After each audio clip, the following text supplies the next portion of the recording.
And we are back. Good to be back with you guys again. It's been a while.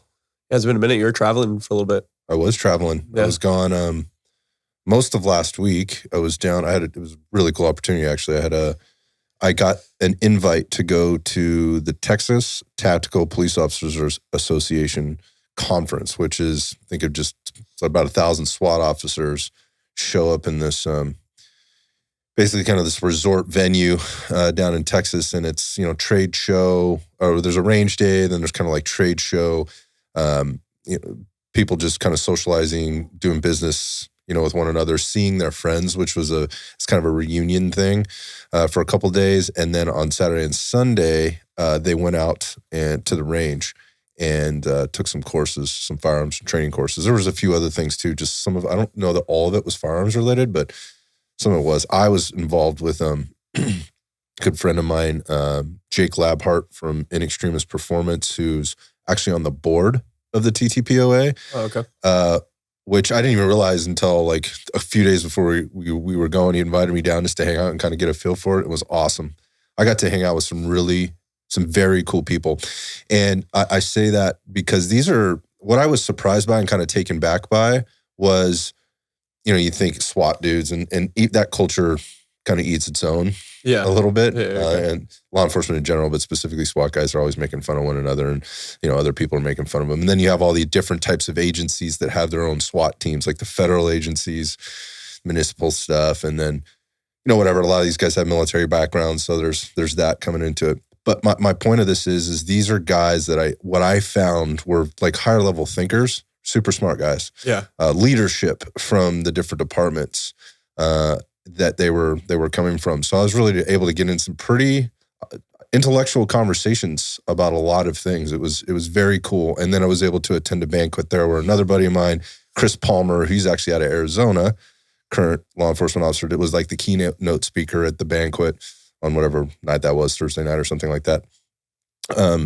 And what you got to see was like this community really coming together. And what I took away from was those guys recognize they're part of something bigger. Yeah. Right. And there's a commitment to that. Just what they're doing is important. Right. But let's not put ourselves too far up on the pedestal, that we are not that important. What we do is important. And we need to be training and doing all the things we can do to make sure that we're protecting the public first. That's their job. They really emphasize that the whole time. Yeah. But also protect your brothers and your sisters standing to your left and right, and then come home at the end of the day. Here's the point of telling that story with the traveling was, you're talking about some of these dudes are jacked. Okay. Right. Yeah. And again, like if you get into that community, like there's a lot of talk about, well, how do they get that way? Or whatever. There's not a lot of drug testing apparently going on in some of those communities, okay. But that said, you're talking about a lot of fit dudes. Yeah. I mean, walking around in there, like a lot of medium shirts too, if I'm being honest. But guys that are well into their career, they've been on for quite some time. And down there, you can be on, I mean, I was talking with some of those guys that have been on their team leaders. They've been on the team for 16, 17, 18 years. Wow, okay. Seen a lot of things, been through a lot of stuff, and, have had to physically perform on demand for a long time, whatever the job duties were, plus just be a regular human. So, I was just in that, people were asking me, who are you? What department or agency you work in? I don't, and then the conversation invariably goes, well, there's this podcast thing I do and I'm in the gym business. And then the conversations come up about all the fitness stuff. Yeah. And a good number of these guys are like into their 30s because they've spent several years on the department. And then there are a lot of guys that are near and around or older than 40 that are team leaders. And so we get into the workout stuff. And what was cool for me to hear, and I'm sorry, I may be rambling a little bit here, but they're recognizing like the importance of just staying fit. Yeah. Like for a long time, it's like, get jacked, be huge. Now it's, I need to be strong, but I also need to be mobile. And I've got this nagging back thing or shoulder thing or neck thing or a knee problem because something happened. Maybe it was acute, during something they were doing at work or whatever else. But they're recognizing like they need to take a smarter approach to building and maintaining muscle kind of in their advanced age of plus 40. And that was something I could really relate to. So I was able to kind of have all these conversations and just kind of dig back to like, are these guys different or the same than the general population in that sense, and kind of the things that they've done to build muscle over time? And I have to say this, I think all of them, both sides of that, that spectrum, there's some really common mistakes that most people, most dudes make, but it's also women, and just in terms of their approach to a muscle building program. So I wanted to talk about like the major mistakes that most people make that they would probably agree on if you put them all in the same room together, and maybe try to line some things out so people can walk away from this going, all right, am I doing that? Okay, how do I change that? And if I'm not doing this other thing, how do I avoid maybe doing, making this mistake, or I'm on the verge?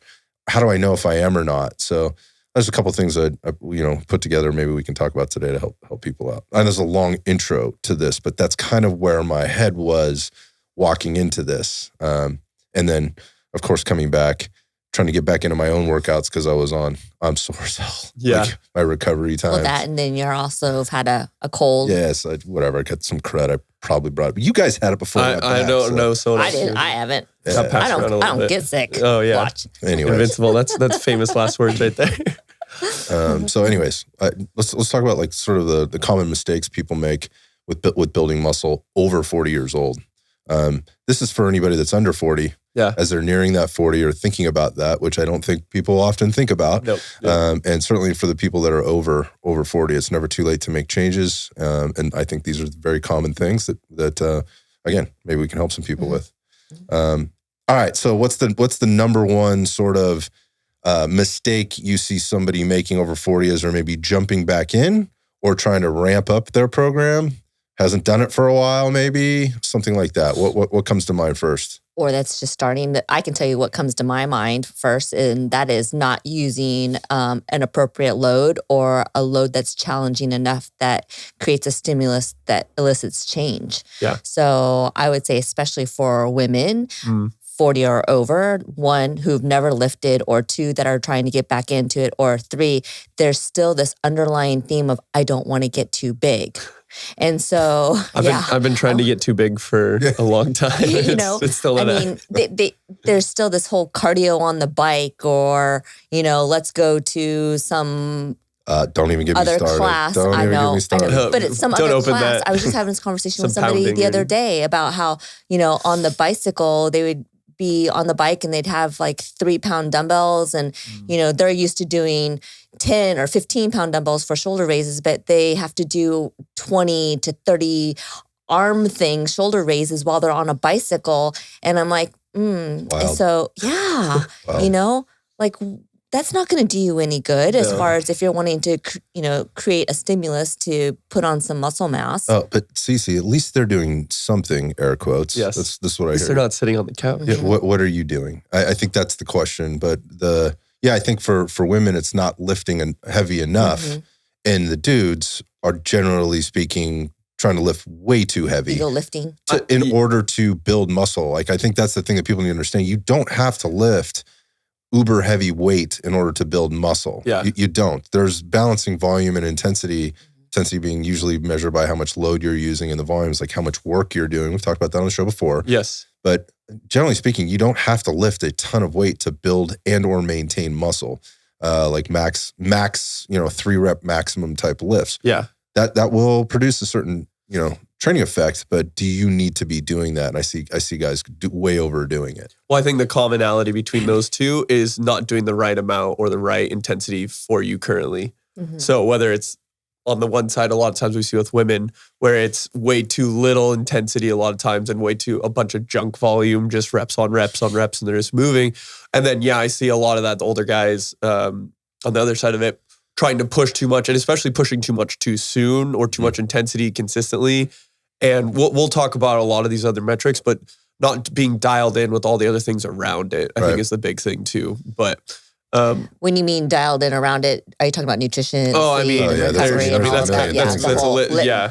There's so many things, but I agree. So not using an appropriate load, like either lifting too much or too little. And there is a range. There's no perfect number, but there is a range or framework you could be working in that, again, I don't think a lot of people would, like the experts are not going to argue with, it's kind of percentage of well, we could look at things and things that could be measured without having to do a lot of math. Yeah. You know, like reps in reserve, like where are you with this particular thing? Or, you know, RPE is a thing, rate of perceived exertion, but I really like reps in reserve. That's a way to measure, like, am I lifting enough to kind of create this result? But too much or too little. It's so funny that fallacy about, like, if I lift weights, I'm going to get bulky for women even still exists. I mean, I've been doing this for nearly 30 years. And it was a thing. It still exists. So, I mean, we have a new client that we're working with. And when we took her on, one of her concerns was, you know what, I don't want to get too big. I want to do a lot of volume and lighter loads. And I would. What are your goals? Where did this come from? Like, I would say probably 80% of my initials with women, especially older women, that's a statement that they say at some point of the consultation initially. Like, I don't want to get too bulky. Like, I think that's like I remember to this day. I don't train any females anymore. Like, I just don't have any of those clients. But I've had that conversation more times than I can count in my career. It's just interesting that it still hasn't broken through in a lot of cases, even with like things like CrossFit, and maybe they ruined it for people because they look at those advanced athletes from CrossFit and they're very muscular women. They're like, I don't want to look like that. Trust me, you're never going to look like that. You don't have the commitment. You don't have the athleticism. You don't have, the resiliency. You're not eating the way they eat. Like, you're not going to work out that The other thing is too, we're talking about, over 40, and we don't have to go down this rabbit hole. But the other thing I'm going to say is that for a woman that's 40, you're probably entering perimenopause pretty soon. And so chances are you're not going to have the level of testosterone that you're going to need, and 100%. Your hormones are going to be changing as it is anyway. So for you to put on muscle mass, it's going to be a challenge anyway. Pretty hard. Yeah. It's actually, it's not hard, but it is a challenge. It comes back to consistency. Yeah, it comes back to a challenge. This is something I think consistency is part of one of these big mistakes. I think another mistake people do, particularly the dudes, is they jump into some type of a bodybuilding program, like a body part split, physique style training program, which those aren't altogether bad. I mean, we've talked about our own physique program located inside our online membership, and we were very careful with that to manage the volume and the intensity and teach people how to manage that if they wanted to get into a program like that. So the thing is like, why are they choosing that? Why are men choosing that, particularly as they're getting older? It's because I think they have an emotional attachment to what they were doing when they were a kid, or in college or whatever, to what worked back then, and it's what they know. Exactly, so it makes sense. It's chest and tries on Monday and back and buys on Tuesday, or something like that, and it works. Yeah, those splits work, but there's some pitfalls in that for especially the dude over 40 if he's jumping back in with something like that. Well, and I think, so to just touch on, we see the data around which split is better. There's actually a lot that they're comparable for muscle growth, if volume's equated, intensity, all that kind of stuff. But I think a lot about, if I think about the person over 40, or even just with my experience for training myself or clients, is that person generally has other commitments, right? So when you're 19 training and you just destroy your legs and you can't really walk the next day, it's not that big of a deal. Whatever. What do you have? You have to take a test tomorrow. But when you have responsibilities, you have kids, you have a job, you can't be incapacitated. There we go. Right. The next day. Debilitated. There you go. So I think the biggest thing with those kind of splits, the issue is that, yes, even if you're getting the same progress or same intensity or same volume as these other splits, like more of like an upper lower or full body, like these like splits, our total body strength and conditioning program. Exactly. Where those splits, where I see even with myself, is I feel more ready to go on a daily basis, and I feel more recovered on a daily basis, because you're never destroying a specific body part. On Mondays, you're not destroying your chest or your legs or whatever. So I feel like, we've talked about this with programming, with our programs. There's lots of nuance of equating exercises and volume and all this kind of stuff. But I think that programming, doing too much volume of specific muscle groups and not spreading it out with splits, like, full body. Like I start a client out if they're over 40, but regardless, if they're, let's say, just deconditioned, a lot of times they're starting on some sort of full body split, because you can't handle 6 chest exercises. Right. You can't. Right. You just, so. Yeah, we've talked about that before. I think the important takeaway here is choosing a program like most bodybuilding or physique type programs that are designed to build maximum amount of hypertrophy or muscle, and the volume that's included in a lot of those, which may not be appropriate for you in terms of where you are in life. You're not going to recover. You are a different dude than you were when you were 25, right? That's just the way it is.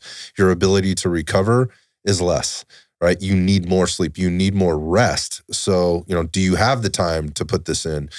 You mentioned a couple of things, like you probably have liabilities now, and even though you could maybe got that awesome garage gym and you can still squeeze in an hour and a half a day or whatever, at some point there's going to likely be a diminishing point of returns on all the other things that you're doing in terms of balancing out. I'm not saying you can't do that. I'm just saying jumping back into one of those things, not likely a great way to go. The other thing is like, I think when guys are jumping back in, particularly at this age, they need to be moving more. Yes. And while pushing, pulling, squatting, lunging is moving, sitting down on machines or on benches and doing it all there is not necessarily the type of movement I'm talking about. It's they probably need to be moving a little bit more dynamically in a sense through multiple planes and ranges of motion.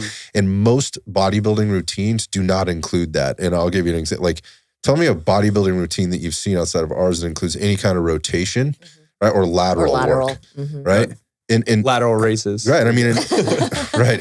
Exactly.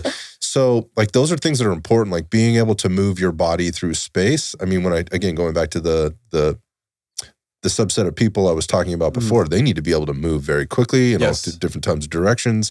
They need to be able to fall down, get up, without being hurt. Active and reactive, yeah. Yeah, jumping up on stuff, jumping down from stuff, and they're wearing heavy equipment and all kinds of things going on in and out of awkward spaces and in high-rise vehicles and things like that. So, just doing the typical physique or bodybuilding routine might build muscle and you might look good. But and I hate this word, but I'm going to use it because I think it resonates with people. You know what I'm going to say? It's the F word. Functional, right? Are you all, let me just put it this way. Are you all muscle and no function? Yes. Yeah. And another thing that comes up here is like when we were out on the range on Saturday and kind of training, it's interesting when you talk to people, and this was a movement-based class. This was basically a high-performance type carbine shooting where they were moving from barricade to barricade or from one point to another. And so you're talking about strength and power, right? And a certain level of endurance in order to maintain this through an 8-hour period during the day, because there's a lot of movement. And, kind of just watching people really fumble along. They're big, strong people, dudes, look great in that medium shirt. And they don't move very well in a lot of cases, and they don't know how. And so you kind of relate back to, so do you remember when you played, baseball when you were a kid and they look at you like, I didn't play sports. Yeah. I'm like, okay, that's interesting. Like, all right. So they have no way to connect that. So again, the bodybuilding thing kind of is an easy thing to grasp onto because you don't have to be an athlete to do that. Like you don't have to be athletic to do bodybuilding. You don't. You just have to have access to stuff, learn some skills, right? Which every human body should be able to do. And you can usually get pretty proficient at that if you're being consistent with it. So the point of that is it's very easy. And we also know it will yield a result, which is muscle building and strength building. Not bad. Just does that translate well to all the other things you need or might need to do in life? Again, SWAT guys are a different game, right? Different animal. But for you want to go out and hike around with your kids and have a catch in the yard. I never see kids having a catch in the yard in our neighborhood, but that kind of stuff. Like those are things to be thinking about as you're entering your program. I think we beat that one up enough. All right, the next one for me, and then I'll turn it over to you guys, is choosing exercise modalities that just bang the crap out of your joints. Where you see a lot of plyometric work or high intensity power and speed work out of the gate, like right away. Yes. I find that to be challenging. The one that everybody's probably very familiar with, is the CrossFit stuff. In general, we start to see a lot of power and explosiveness being pulled into those workouts, usually pretty early on, right away, actually, depending on how those things look or how those programs are designed. And I want to say there's a bit of danger in that for the over 40 who's either trying to enter back in or is just now doing it for the first time. I would say that. The other thing that I see as far as for women, it's usually the boot camp style workouts or it's the high intensity interval training. Yes, for sure. You know, they're trying to get back into it. They know they need to, but that's the wrong exercise modality when you've been out of it for however long, or if you're just getting into it. One, we talk about this all the time. You and then Jeff used to talk about this, tissue quality. Yeah. Yes. Yeah. You know, and making sure that your tissue is ready to be able to absorb, but then also produce force. Yes. Yep.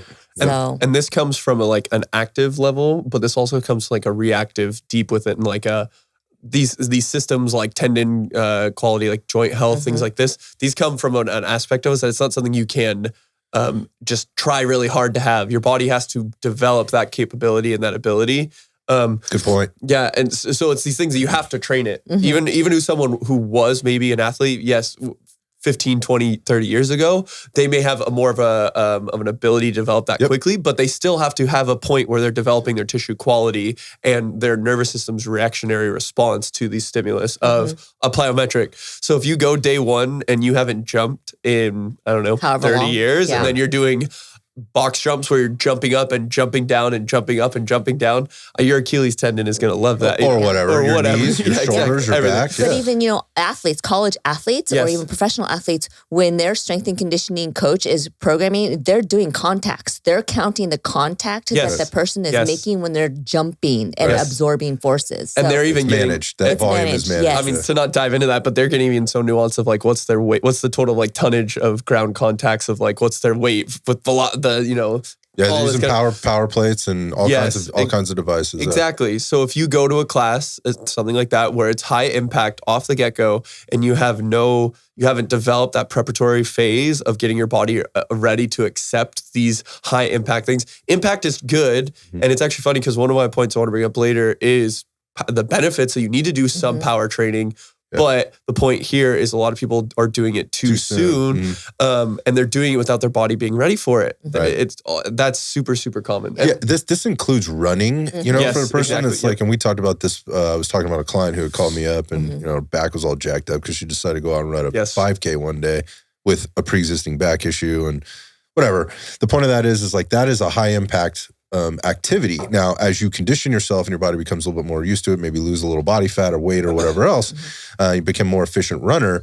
It's not as significant, but that is a high impact thing. And I know that's what people want to do. It's what you think you should be doing. I mean, that's what our body is built to do. Quite frankly, it's built to run, right? Run and walk.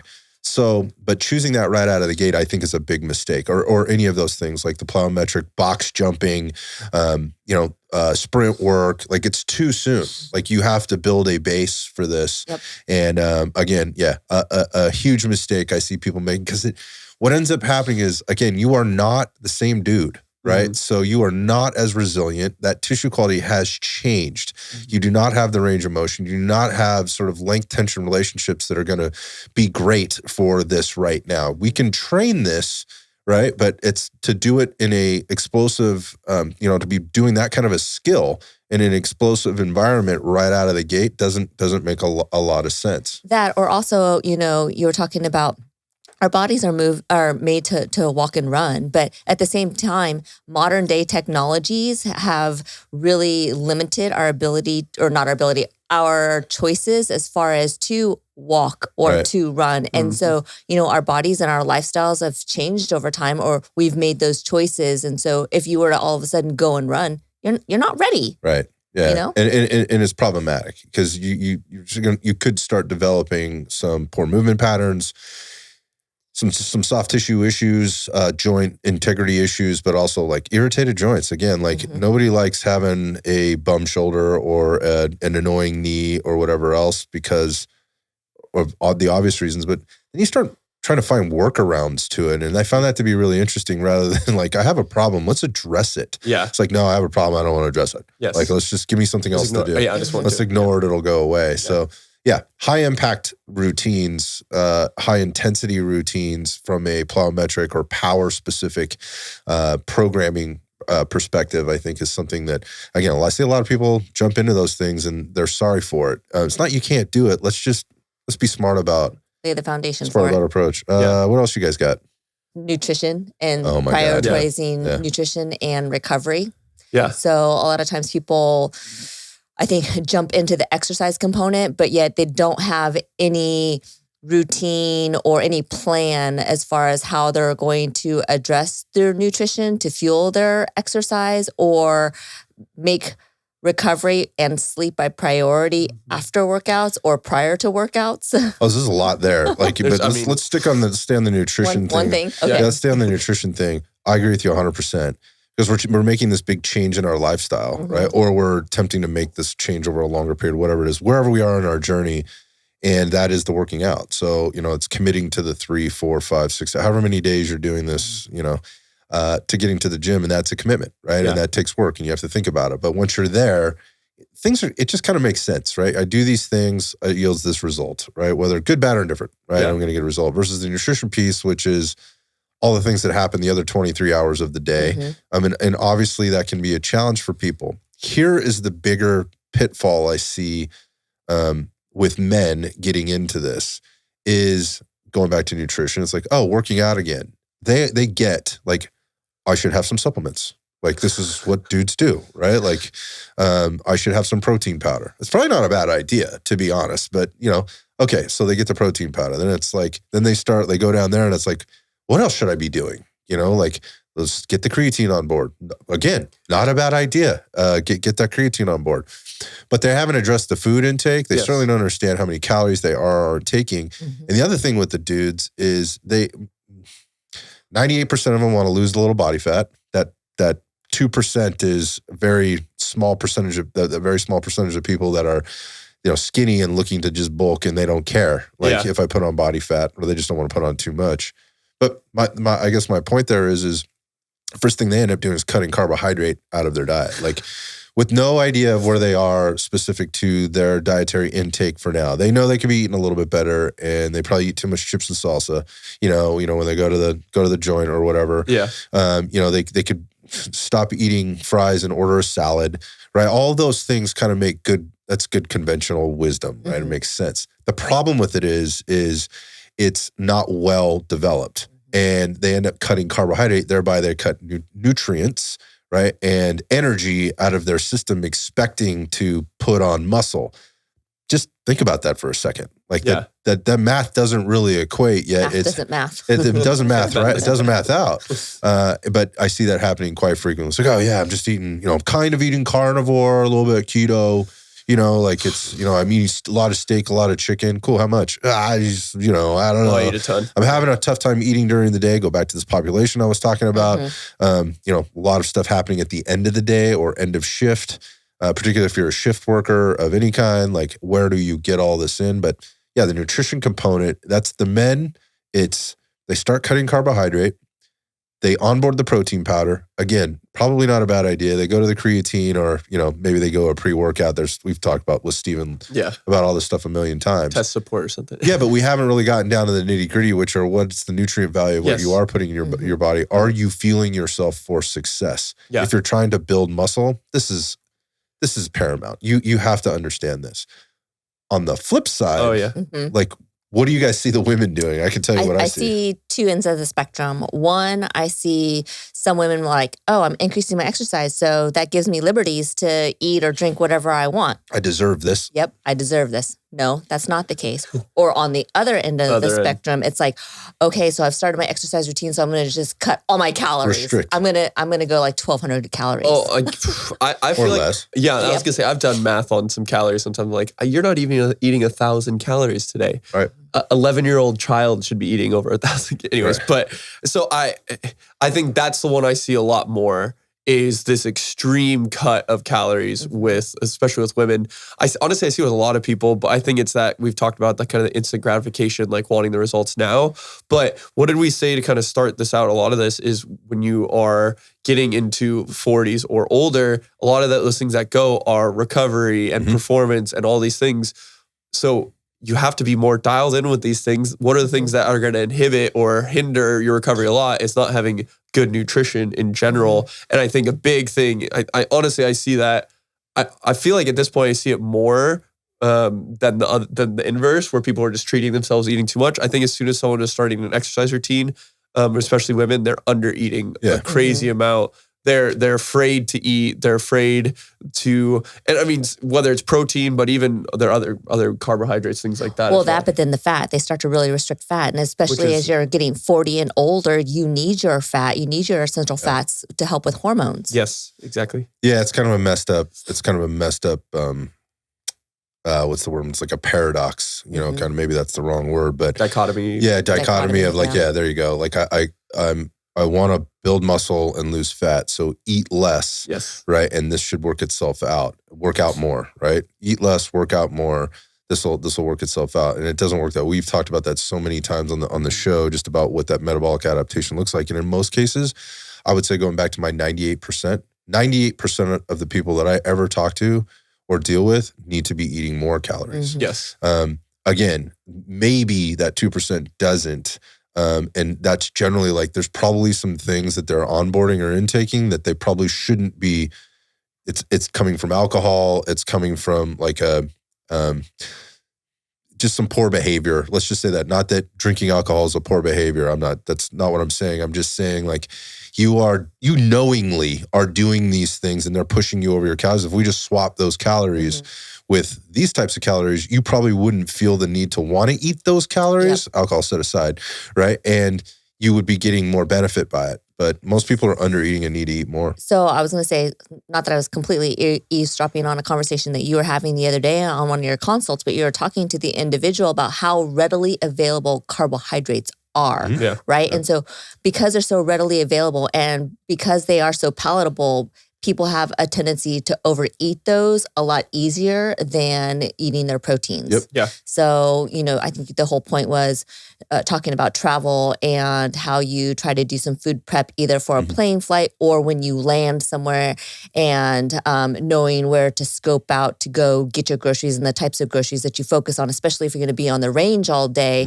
things that won't spoil proteins and those types of proteins that you usually try to stock up on so you have them to snack on throughout the day. Yeah, that way I'm not getting off the range at the end of the day and going, Being like an asshole. straight to wherever everybody's socializing. Like you go to the bar, food type place, or the pizza place or whatever else. You're not going crazy and eat like an asshole.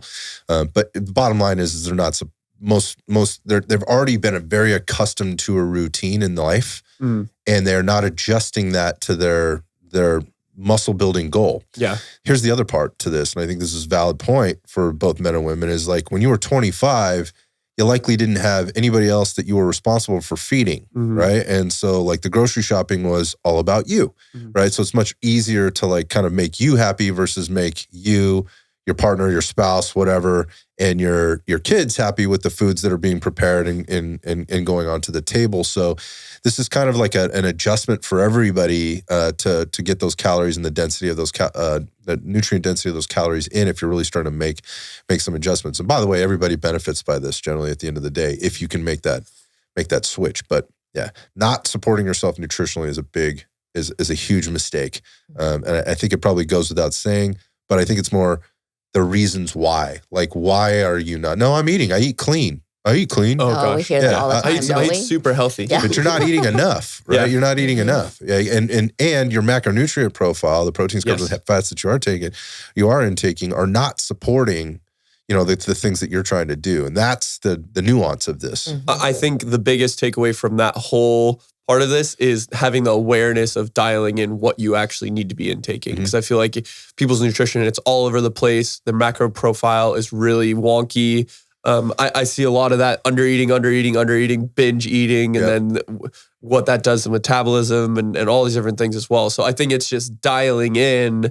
I think my awareness of it. I think my whole point of this whole conversation is you can do these things. You can build muscle over 40, but you have to be more dialed in. Yeah. And nutrition is a huge thing that you have to be more dialed in to get any result or the same result or a good result. So. Great point. And before we move on, I think like if we had Steven in here today, he would tell the audience that like that's what he ends up spending the first 30 days of anybody with or in doing, and that is creating awareness around how many calories they are, how many calories they aren't eating, where it's coming from. And again, people, there are factions out there go, you shouldn't count calories, that's obsessive and, creates neuroses and things like that. I go, Okay, spoken like a person that's never helped anybody build muscle, lose fat, right, over the long term. Yeah. Right? You may be able to kind of guess and throw some things at it, but over the long term, you need to teach somebody how to do this. Do you have to count calories the rest of your life? No, you don't. But if you spend enough time doing it up front, then you don't have to, and then you kind of earn this what's the word? I'm like this intuition to like, oh, that's too much of this. This is about that much protein or that much carbohydrate. The common thing I think is always like, what does an actual tablespoon of peanut butter actually look like? Yeah. That's like a super easy. Yeah. It builds that awareness. Exactly. Yeah. So spending a little time doing that and not neglecting that, huge mistake. Huge mistake. All right. One of the things that drives me bonkers, because this was what happened the other day when I did have that consult, is big mistake I see people making is getting like the do-it-yourself program from their buddy who got the program from their buddy who magically lost like 20 pounds and put 15 pounds of muscle on or whatever, allegedly. Yeah. This is the program that works for everybody and, you should do this. That's not rooted in a lot of logic. Yeah. So I think the important piece of this is getting on a program that's appropriate for you, right? And how do you know what that is? Well, if you take into account some of the things we're talking to you about right now, when you look at the program, some of this could be, I just use the word, maybe a little bit intuitive, like, man, that looks like a lot, like in terms of volume. Like, this is a 6-day-a-week program. I'm just getting back into this, or I've been into it for a while, and there's no way I can ramp this up to 6. Guess what? Not the right program for you.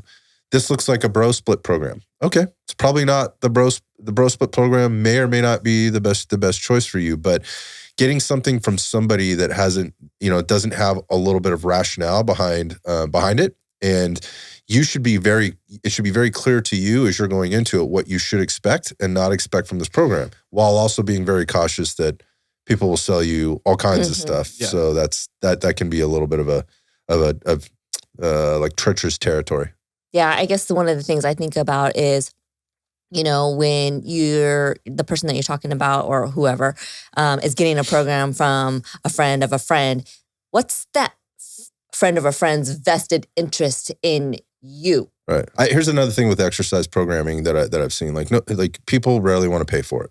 Right? They understand being in front of a coach costs money, but they will do everything they can to try to cut that time out to just give me the answer. Right? Just give me the template. And I think we've seen the result of that. Like, because if the templates worked all the time, then everybody would be fit. Yes. Right? Everybody that goes to the gym would be fit because a lot of them are working off templates. Some of them are just randomly doing stuff.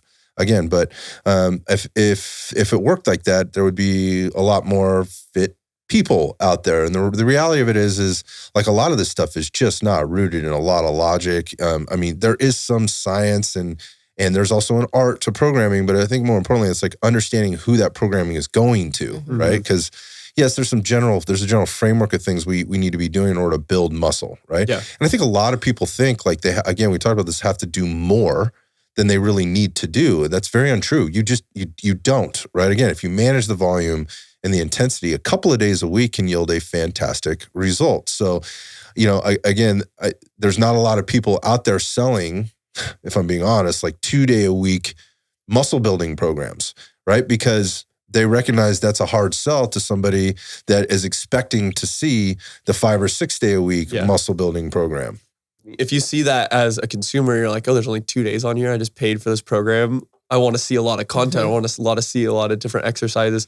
It's funny that kind of ties in right to kind of my next thought as the biggest thing is focusing on in general. I mean, this applies to anyone, but doing too much too soon and not being consistent. So I think like that's a whole other big mistake. Yeah. That's a whole other with this mistake. So we see this big program you get from someone and there's all this volume, there's all these exercises that you're trying to hammer in and it's way too much too soon. And then you're up and down, up and down, up and down. You're not actually consistent with the program. So like, how much of the program are you actually getting done? How are you actually getting done? And how many weeks or months or years are you actually doing these things versus you had a really good 2 weeks and you're destroyed and you couldn't keep going. Right. So I think the number one indicator is consistency. Like that should be one of the biggest points and it's funny, we just had a client who had to take some time off for some reasons. They had a procedure, they had to take some time off. And even just getting back, talking with her, seeing how easy it was, they're one of the most consistent people, seeing that a little bit of that step off of how easy it was to go the other direction, go out of that. Yeah. And then coming back, that initial, who's someone who's very consistent for years, that initial couple of days is like crawling through the mud a little bit. Yeah. So instead of stopping a routine, being consistent and maintaining those 2-3 days over time, ongoing and never stopping that, because it's a lot harder to start again the older you get versus stopping. So yeah, I would definitely say like that is probably one of the largest mistakes people make, is they're in and out of programs and they're program hopping. Yes. So they don't stay in anything very long or long enough. And weirdly they think, well, it's because it's not the right program. It's not working because it's not, you haven't been doing the program long enough to know that. Yeah. So what do? You hop to the next program. Maybe it's a DIY program. Maybe you got it from your buddy. Maybe you purchased something online, whatever else. But that program hopping leads right into the consistency piece. And so, again, going back to the like, how much could you get out of 2 days a week versus 6 days a week? Well, if you can consistently do a program that's well designed, right, in 2 days a week versus getting some or all, for that matter, of the workouts done in a not well-designed program that doesn't really serve you as the individual the way you need or want, or you need it to be, you might be getting more out of the 2-day-a-week program than you're getting out of the 6-day-a-week program with regard to muscle building. Yes. So I think those are that may be tough for people to wrap their heads around, which leads into the next mistake, which is the more is better principle, and trying to apply that. Yep. Like, I should be doing more. I have to do more. This doesn't make sense. Again, when I was in college, we worked out 5-6 days a week or whatever. I should be doing that now, and somehow that will speed up my result. Yeah. Or whatever that is that I'm looking for. And that couldn't be any further from the truth. Again, going back to like, how are you easing into this program? So again, like that more is better principle. I don't know, the older dudes, like they think they need to be getting there so much faster. Interesting thing I see on the female side of things is it's quite different. Like, what do you see?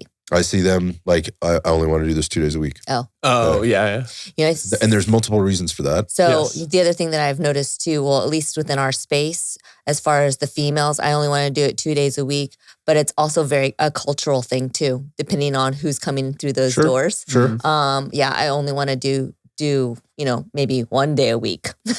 Well, part of it is, I think too, is again, you're over 40, you generally have some liability and some responsibilities there. A lot of times those responsibilities are children.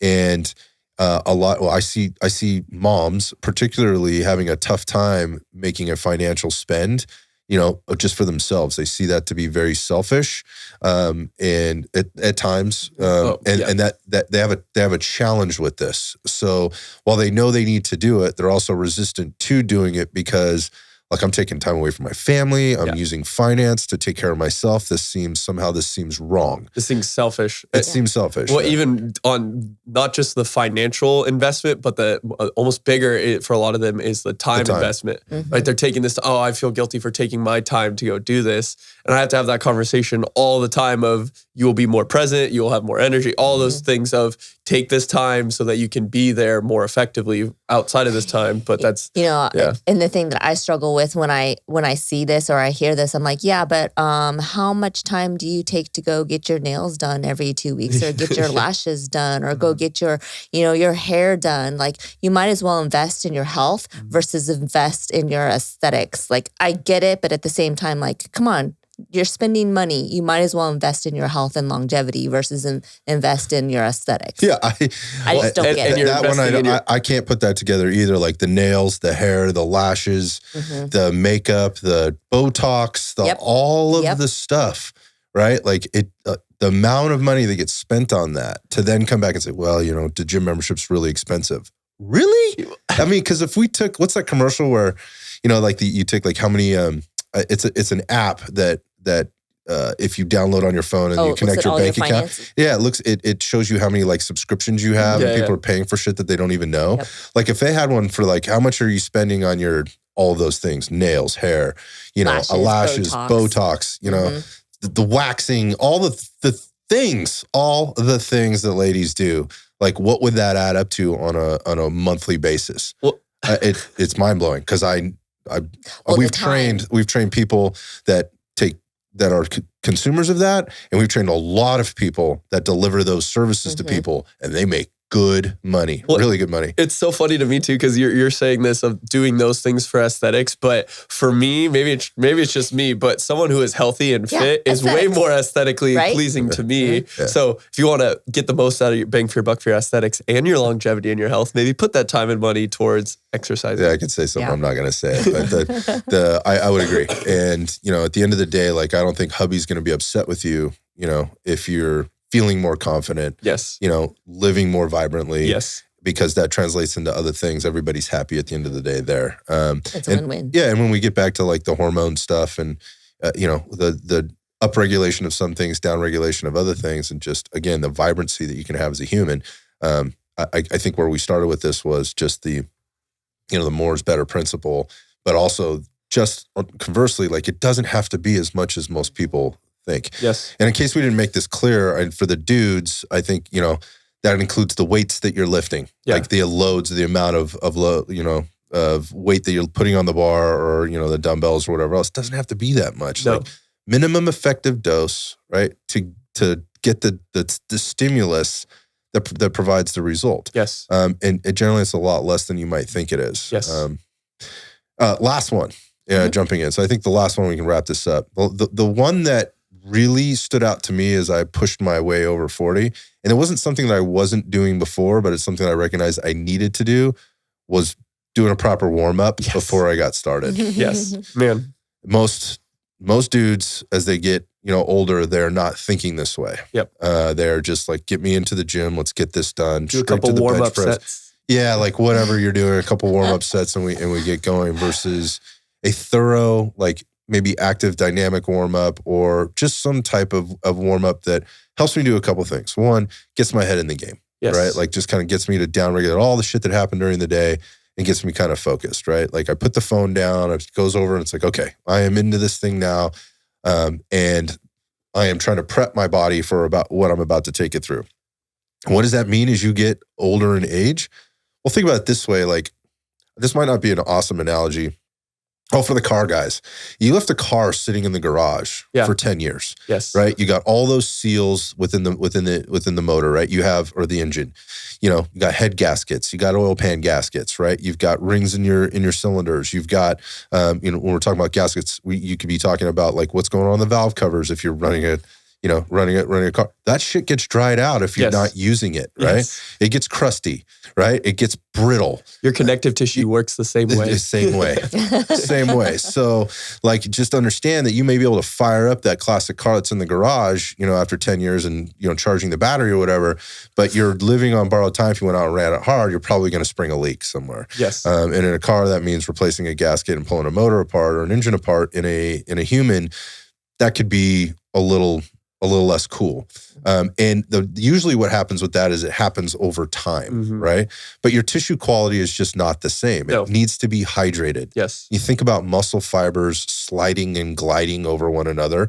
If you haven't been exercising very much, or you have always done like a bodybuilding routine and now you're jumping into something that's a little bit more high intensity, I mean, a la CrossFit, or something like that, you need to have, your body needs to be prepared to do that. And so switching on the neurological system, switching on the circulatory system, getting the neuromuscular system to fire signals back and forth, to turn things on and downregulate others, and hydrate those fibers, hydrate those old crusty dried rubber bands, you have, and lube those things up. And the joint capsules that, those bones are attached to and whatever, or articulate through, that shit's important. And if you don't believe me, just keep not warming up. It'll catch up with you. This one kind of gets me pretty fired up, because there's still some people who preach, oh, you just go and you just do a couple warm-up sets, you practice what you're going to do, and that's good, right? And I would argue someone who says that has never worked with general population people who are who haven't worked out in years, who are sedentary, they have not worked with the population for a given amount of time. Because yes, if you are trained and you're active and you're doing all these things, there's some days my warm up, I go in and it's a little bit less intentional. It's a little bit more just doing some more upsets, free flow and going. But if you do not need to spend 45 minutes foam rolling, that's not an effective warm-up. You don't need to be wasting your time doing all these drills. But if you're primarily sedentary, you haven't done these things, you need to get some awareness, some focus, some blood flow, some movement. You need to connect with certain areas of your body that you're probably not connected to fire in ways that we want. So yes, you need to warm up. It needs to be intentional. Again, it shouldn't be a 45-minute warm-up. You need to actually work out. You need to go do the things. But 10, 15 minutes of intentional, specific warm-ups that get you there, I promise you need to do that. Yeah, as it relates to building muscle, yes, that preloading all of that stuff going into your heavier lifts or your more intense portion of your workout program, which if you're building muscle, it's probably happening inside the first 15, 20 minutes, of your workout routine. At least it should be if the goal is building muscle. We're pushing a little heavier loads or we're working through a deeper, more challenging range of motion and things like that. God, that is so important to have things ready to go. Yes. You don't want to get, 2 sets in and you're still warming up. Yeah. Right. Then effectively those 2 sets don't count. If, that might be a kind of a rough way of looking at it, but yeah, you want to go in and be ready to work when it's time to work. And so here's another thing, again, building muscle over 40, warming up. I think if you spent some time warming up and you had a good warm up routine, and you can change it up. You don't have to your point, you don't have to do the same thing every time. Yes. But it gets you to touch, get in touch with like, what's going on with my body today? Like that shoulder's kind of been bothering me a little bit and I can really feel that here. It may clue you into issues that you might need to address through the warm-up process or in the workouts in general, at least it's kind of a breadcrumb trail to, hey, how can I be doing this better so that I can remain consistent, right? I can still have the same volume and intensity that I want to have and not discount that because that will rear its ugly head. Oftentimes as you get older, going back, why? We just don't have the same resiliency. Like our tissue quality is generally not the same. We're less testosterone than we did. Even if you're on TRT, like your body just doesn't function quite the same as it did when you were 25, now that you're 45. So give it a break, give it a chance, right? To be successful. And, spending a few minutes, 5 to 10 minutes, going through some very specific, things at the beginning of a workout can be super helpful. Well, and I think a common thing when you're younger, even if we're thinking like as a teenager, you're moving more, you're getting to these ranges of motions more throughout your day. So kind of like you said, like the car that's not been started up and these gears haven't been firing for a long time, a lot of it is if you especially have a job where you're not moving and you're not getting to these ranges of motions, often that's where it's even more important. I will say the more you get into a dedicated routine and the more you are moving often and your programming is sufficient down the line, yes, your warm-ups, not even speaking myself, your warm-ups can be more efficient, more effective, less time consuming, and it can vary day to day, like we had said as well. Some days it may need a little extra love because that shoulders feel a little funny before you bench. Some days you can maybe just do, I see this with CeCe all the time. It's a good example with her. I see this, some days she comes in and I'll see her warm up 15 minutes and she's getting her body ready. She's doing some mobility. She's doing some priming. Some days I'll see CeCe and she'll do like 3 minutes of warming up and then she's on the bench and she's going. And that's her awareness of her body. So it's not saying you have to do a set 15-minute warm up for the rest of every day you exercise always.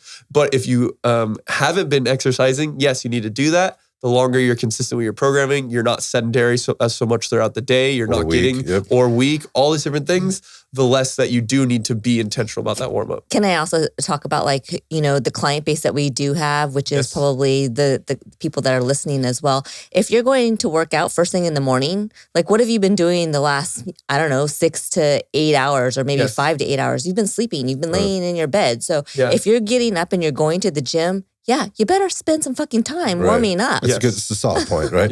It's especially if the goal is to build muscle because you need that neuromuscular system fired on, right? And on all you want to be efficient with your especially if you're lifting too much weight, doing too much volume, like all the things that we've talked about in terms of the other mistakes. Let's save that one for the end just because I think that one gets overlooked, the most, particularly as we get older. The last thing I would say about that is the time to really be practicing that is certainly right at the beginning. You were just kind of making that point. Beginning of your as you're jumping back into things or changing over into something new, right? Like whatever the new routine or new classes that you're taking or whatever workout of the days that you're going to be doing, to spend some time there. Because again, I use it as a good check-in period. Like, ooh, that back today is a little bit off. So, with that hinging movement or hinging pattern that I choose, today might change up, be a little different than what I had originally had planned. And in doing so and spending time there, that helps me maybe avoid, overdoing it, right? Overtraining, overreaching, and ultimately not being able to work out because now I'm debilitated and I can't do my job. I can't be the dad at home that I need to be. Like I'm uncomfortable, I'm miserable, and if I'm miserable, everybody's miserable, right? Isn't that how it works? Everybody has to be miserable if I'm miserable. So try not. So think about those things as you're going on your warm up. It's a pre-flight checklist. It's checking everything before you take off. Man, that's a really great. That's a really great analogy. Again, like going back to that population, like those guys aren't going out on the street without checking every bit of their gear. My batteries work, my weapon light. Like are these magazines squared away, right? Like all kinds of things that they'll go through in their checklist before they go out, and do their job. Patrol cars, right? Or whatever. There's a million things that they're probably going through. And after a while, it becomes very automatic. Right? But in the beginning, like it's important that you get that diagnostic sort of checklist. Like, am I good? Yep, check. Am I good? Check. Like that battery's out, right? Or whatever. Like, glad I went through my checklist. It takes you a minute to kind of address that and you can move on with your day. You can be effective. So anyhow, that was kind of an, I don't want to say it's an exhaustive list, but those are the things that sort of, that we kind of discussed and came up for me. And I think they could be valuable for people. That it's very applicable stuff. I don't think this is stuff that's mind-blowing or earth-shattering, but maybe it gives people a different perspective on how to approach what they're doing in their muscle building routines as they're getting older. And I'm hoping that there's a younger crowd here that's listening to this going, hey, I should be thinking about this stuff now, because if you're not, you may be getting away with a lot of stuff. Maybe, how much more muscle could you be building if you're applying these principles now too? Even though you are more resilient, right? You do have maybe a more a hormone profile that's more supportive of the things that you're trying to do at this point. You don't have as much liability. You can work out 5 days a week.